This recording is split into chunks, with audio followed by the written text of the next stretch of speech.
अश्विन जडेजा ने बल्ले से लताड़ा तो जसप्रीत बुमराह ने आग उगलती हुई गेंदबाजी से दिखाई बांग्लादेश को उनकी औकात। तो आखिर कैसे जसप्रीत बुमराह की कातिलाना गेंदबाजी के आगे नतमस्तक हुआ पूरा का पूरा बांग्लादेश का बल्लेबाजी क्रम। कैसे गिल के साथ मिलकर अंतिम ओवर में कुछ ओवरों में चौके छक्कों की आंधी ला बांग्लादेश को खून के आंसू रुला दिए। रोंगटे खड़े कर देने वाले इस रोमांचक पहले टेस्ट मैच के दूसरे दिन तक की पूरी हाईलाइट का वीडियो हम आपको दिखाएंगे, लेकिन उससे पहले यदि आप भी जसप्रीत बुमराह को एक शानदार खिलाड़ी मानते हैं तो हमारी इस वीडियो को लाइक और चैनल को सब्सक्राइब करना बिल्कुल न भूलें। दोस्तों, 40 दिनों के लंबे इंतजार के बाद भारत और बांग्लादेश के बीच के मैदान पर रोमांचक पहले टेस्ट मैच का घमासान शुरू हो चुका है। इससे पहले दिन शुरुआत में तो बांग्लादेशी गेंदबाज खासतौर पर हसन महमूद ने भारत के टॉप ऑर्डर की धज्जियां उड़ा दी। रोहित कोहली से लेकर गिल का बल्ला भी फ्लॉप रहा। हालांकि मध्य क्रम में ऋषभ पंत ने 39 और यशस्वी जायसवाल ने 56 रनों की पारी खेलकर टीम इंडिया को संभाला। तो आखिर के सेशन में तो रविंद्र जडेजा और अश्विन की जोड़ी ने तांडव ही मचा दिया। टेस्ट को T20 बनाते हुए इन दोनों खिलाड़ियों ने बांग्लादेश को ऐसा धोया कि जब एक समय भारत का स्कोर 144 रनों पर 6 विकेट हो चुका था तो वहां से टीम इंडिया की नैया पार लगाते हुए पहले दिन का खेल खत्म होने तक इन्होंने टीम इंडिया को 339 रनों तक पहुंचा दिया, वो भी अन्य कोई विकेट खोए। जहां रवि अश्विन 102 रनों की शतकीय पारी खेलकर इतिहास रच चुके थे तो रविंद्र जडेजा 86 रन बनाकर उनका मजबूती से साथ निभा रहे थे और पहले दिन का खेल खत्म होने तक टीम इंडिया बांग्लादेश की धज्जियां ऑलरेडी उड़ा चुकी थी। ऐसे में जब दूसरे दिन का खेल शुरू हुआ तब रविंद्र जडेजा जल्द से जल्द अपना शतक पूरा करना चाहते थे। वहीं बांग्लादेशी गेंदबाजों को वापसी के लिए विकेट चाहिए था। ऐसे में मुकाबला तो कांटे का होने वाला था, इसमें तो कोई भी शक की बात नहीं थी। लेकिन मैच शुरू होते ही दूसरे दिन का पहला सेशन तो बांग्लादेश की तरफ झुकता नजर आया। जी हां, बुलंद हौसलों के साथ मैदान में उतरे रविंद्र जडेजा इस बार दिन के तीसरे ही ओवर में ढेर हो गए। जब पारी का 83वां ओवर लेकर आए तस्कीन अहमद ने आखिरकार रविंद्र जडेजा को अपने जाल में फंसाया। गेंद उनके बल्ले का बाहरी किनारा लेकर सीधा विकेटकीपर लिटन दास के हाथों में चली गई और 199 रनों की इस ऐतिहासिक पार्टनरशिप का अंत आखिरकार तस्कीन अहमद ने कर दिया था। उनका सेलिब्रेशन जडेजा के विकेट की अहमियत बताने के लिए काफी था, लेकिन जाने से पहले जडेजा ने अपना काम बखूबी किया था। उन्होंने 124 गेंद पर 86 रनों की लाजवाब पारी को 10 चौकों और 2 खूंखार छक्कों से सजाया था। उनके आउट होने के बाद मैदान में उतरे थे आकाशदीप और आते ही उन्होंने कुछ ऐसा किया कि बांग्लादेश की खुशियां चुटकियों में मातम में तब्दील हो गईं। आते इस खिलाड़ी ने अगले ओवर में हसन महमूद का स्वागत पहली गेंद पर बैकवर्ड स्क्वायर लेग में चौका बटोर कर किया और सबको हैरान कर दिया। तो वहीं इस गेंदबाज की दहाड़ तो चीख में उस समय बदल गई जब तीसरी गेंद पर एक बार फिर आकाशदीप ने चढ़कर एक्स्ट्रा कवर के ऊपर से एक और चौका जड़कर टीम इंडिया को 350 रनों के पार ले जाकर खड़ा कर दिया। यह खिलाड़ी तो हसन महमूद के पीछे ही पड़ गया था। जडेजा का विकेट गिरने के बाद तो टीम इंडिया और भी अग्रेसिव अप्रोच अपना चुकी थी। उनकी कमी तो मैदान में आकाशदीप ने खेलने बिल्कुल भी नहीं दी थी, क्योंकि उन्होंने एक के बाद एक 4 खतरनाक चौके जड़ दिए थे। एक बार फिर बांग्लादेशी खिलाड़ी अपना सर पकड़कर बैठ गए कि कैसे इन दोनों खिलाड़ियों के तूफान को रोका जाए। लेकिन तभी तस्कीन अहमद के ओवर की 5वीं गेंद पर आकाशदीप अपना फोकस खो बैठे और बड़ा शॉट लगाने के चक्कर में संतों को अपना कैच देकर आकाशदीप पवेलियन लौट गए और उनके रूप में टीम इंडिया को 8वां झटका 367 के स्कोर पर लगा। लेकिन दोस्तों, आते ही जसप्रीत बुमराह ने पहली गेंद पर तस्कीन की मुस्कान छीनते हुए चौका जड़कर भारतीय फैंस की खुशियां 7वें आसमान पर पहुंचा दी थी। बांग्लादेश को तो समझ भी नहीं आ रहा था कि क्या किया जाए। 90 ओवर में टीम इंडिया 373 रन बना चुकी थी, लेकिन दोस्तों बांग्लादेशी गेंदबाज तो नहीं, लेकिन अश्विन आखिरकार अपना सब्र खो बैठे। तस्कीन अहमद को बड़ा छक्का लगाने के चक्कर में अश्विन ने गलती कर दी, गेंद हवा में गई और बांग्लादेश कप्तान संतो ने कोई गलती नहीं करी। उन्होंने सबसे बड़ी मछली अश्विन को आसान सा कैच पकड़कर टीम इंडिया को 9वां और सबसे बड़ा झटका दिया, जहां रविचंद्रन अश्विन 133 गेंद पर 11 चौके और 2 तूफानी छक्कों से सजी 113 रनों की ऐतिहासिक पारी खेलकर आखिरकार वापस चले गए।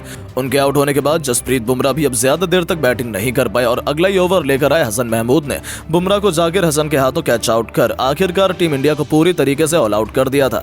जहां भारतीय क्रिकेट टीम ने 91.2 ओवर में 376 रन 10 विकेट के नुकसान पर बनाए। जसप्रीत बुमराह ने 7 रनों का योगदान दिया तो सिराज अपना खाता भी नहीं खोल पाए, यानी कि अब बांग्लादेश को 377 रन बनाने थे, जो उनके लिए आसान तो बिल्कुल भी नहीं होने वाला था।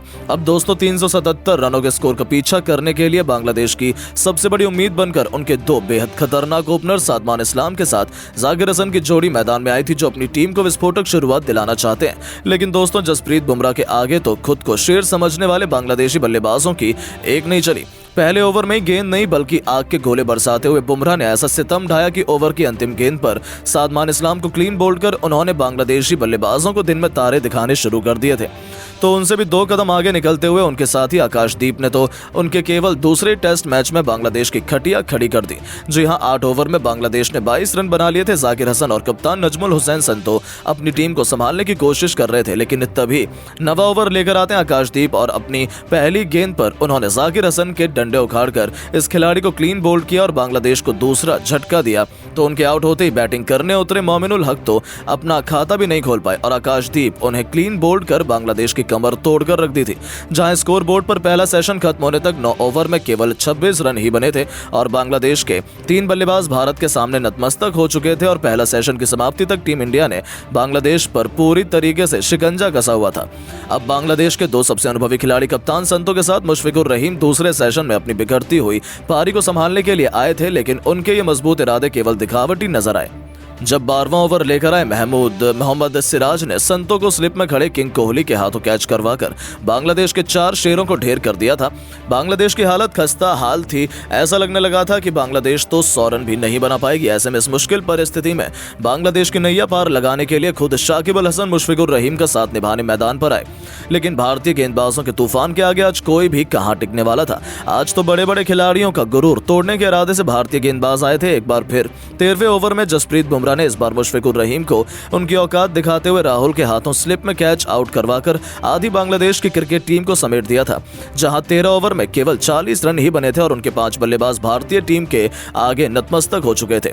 13 ओवर में बांग्लादेश केवल 40 रन बना पाई थी। हालांकि उनके आउट होने के बाद मैदान में उतरे लिटन दास ने शाकिब के साथ मिलकर डिफेंसिव नहीं बल्कि अग्रेसिव अप्रोच अपनाई। सिराज से लेकर बुमराह को आड़े हाथों लेते हुए इन दोनों खिलाड़ियों ने एक के बाद एक 4 चौके जड़कर अचानक से रनों की रफ्तार में इजाफा कर दिया था। 15 ओवर में बांग्लादेश ने 53 रन बना लिए थे। इन दोनों खिलाड़ियों ने फूंक फूंक कर कदम रखते हुए भारतीय गेंदबाजों का डटकर सामना करना शुरू किया। रन बनाना उनके लिए आसान नहीं था, लेकिन अपने अनुभव का बखूबी फायदा उठाते हुए दोनों खिलाड़ियों ने टीम इंडिया को थोड़ी देर कुछ भी नहीं करने दिया। देखते ही देखते उनके बीच की ये पार्टनरशिप 20, 30 और फिर 40 रनों की हो गई थी और फिर मोमेंट भी जल्द आया जब इन दोनों खिलाड़ियों ने 50 रनों की पार्टनरशिप बनाकर मैच में थोड़ी बहुत मोमेंटम हासिल कर ली थी। लेकिन दोस्तों, उनका ये प्लान ज्यादा लंबा नहीं चला। सर रविंद्र जडेजा ने 29 ओवर में लिटन दास को बाउंड्री पर खड़े ध्रुव जुरैल के हाथों कैच आउट करवाकर बांग्लादेश की ऑलमोस्ट धज्जियां उड़ा दी थी। जहां लिटन दास भी केवल 22 रन बनाकर पवेलियन लौट गए। ऐसे में बांग्लादेश की आखिरी उम्मीद शाकिब और मेहंदी हसन मिराज की जोड़ी मैदान में मौजूद थी। लेकिन दोस्तों, जडेजा तो पता नहीं बांग्लादेश से किस बात का बदला ले रहे हैं। लिटन के बाद 31वां ओवर लेकर आए जडेजा ने शाकिब अल हसन को भी ऋषभ पंत के हाथों कैच करवाकर बांग्लादेश की वापसी की सभी उम्मीदों पर ब्रेक लगा दी थी। जहां शाकिब 64 गेंद पर 5 चौके की बदौलत 32 रन बनाकर पवेलियन लौट गए और इसी के साथ केवल 92 के स्कोर पर बांग्लादेश के 7 बल्लेबाज वापस लौट चुके थे।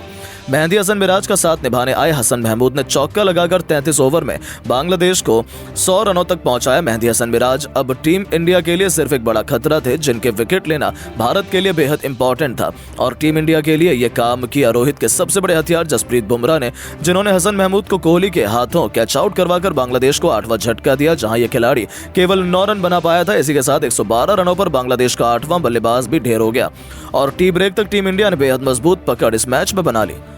टी ब्रेक के बाद टीम इंडिया जल्द से जल्द बांग्लादेश को ऑल आउट करना चाहती थी। मैदान पर तस्कीन अहमद और मेहंदी हसन मिराज तड़प रहे थे। रन बनाने के लिए बांग्लादेश की अंतिम सांसें चल रही थी, पर बुमराह से उनका दर्द देखा नहीं गया। तभी तो बुमराह ने इस बार तस्कीन अहमद को क्लीन बोल्ड कर बांग्लादेश के 9 खिलाड़ियों को न केवल समेटा बल्कि इसी के साथ इंटरनेशनल क्रिकेट में 400 रनों का महान रिकॉर्ड भी अपने नाम किया। जहां तस्कीन केवल 11 रन बनाकर पवेलियन लौट गए तो आखिरी विकेट मोहम्मद सिराज के नाम रहा, जिन्होंने नाहिद राणा को क्लीन बोल्ड कर केवल 149 के स्कोर पर बांग्लादेश के सभी बल्लेबाजों को पवेलियन भेजकर 227 रनों की बढ़त इस टीम को दिला दी थी। जहां दूसरा दिन खत्म होने से पहले बांग्लादेश इतनी खराब स्थिति में थी, यहां से अब उनका वापसी करना तो नामुमकिन ही था। अब भारत के पास मौका था बांग्लादेश को फॉलो ऑन देने का, लेकिन रोहित शर्मा ने फैसला किया कि टीम इंडिया दोबारा बैटिंग करेगी। रोहित और यशस्वी एक बार फिर बांग्लादेश पर आक्रमण करने के लिए मैदान में उतर गए, लेकिन टीम इंडिया की शुरुआत बेहद खराब रही। तस्कीन अहमद ने रोहित को केवल 5 रन बनाकर पवेलियन भेजा तो यशस्वी भी 10 रन बनाकर नाहिद राणा का शिकार हो गए। लेकिन उनके आउट होने के बाद मैदान में उतरे शुभमन गिल ने विराट कोहली के साथ मिलकर बांग्लादेशी गेंदबाजों की बेरहमी से कुटाई करी। 12 ओवर में टीम इंडिया को 50 रनों तक पहुंचाया और दिन का खेल खत्म होने तक टीम इंडिया को बहुत बड़ी बढ़त दिला दी थी। ये दोनों लाजवाब बैटिंग कर रहे थे। 19 ओवर में टीम इंडिया उनकी शानदार बैटिंग के दम पर 67 रन बना चुकी थी, लेकिन तभी 20वां ओवर लेकर आए मेहंदी हसन मिराज ने विराट कोहली को एलबीडब्ल्यू कर दिया। हालांकि विराट एक गलत फैसले का शिकार हुए, लेकिन रिव्यू न लेने की वजह से विराट को वापस जाना पड़ा, जहां वो केवल 17 रन बना पाए। उनके आउट होने के बाद मैदान में उतरे ऋषभ पंत ने आते ही एक चौका और एक तूफानी छक्का उड़ाकर बांग्लादेशी क्रिकेट टीम को उनकी औकात दिखा दी और पहले दिन का खेल खत्म होने तक उन्होंने गिल के साथ मिलकर टीम इंडिया को 23 ओवर में 81 रनों तक 3 विकेट के नुकसान पर पहुंचा दिया था और टीम इंडिया की बढ़त भी 308 रनों की हो चुकी थी। लेकिन दोस्तों, अब आपको क्या लगता है कि तीसरे दिन पंत, गिल, राहुल और जडेजा में कौन सा खिलाड़ी शतक लगा पाएगा? अपनी कीमती राय नीचे कमेंट करके जरूर बताएं और ऐसे ही शानदार खबरों के लिए हमारे इस वीडियो को लाइक और चैनल को सब्सक्राइब करना बिल्कुल ना भूलें। धन्यवाद।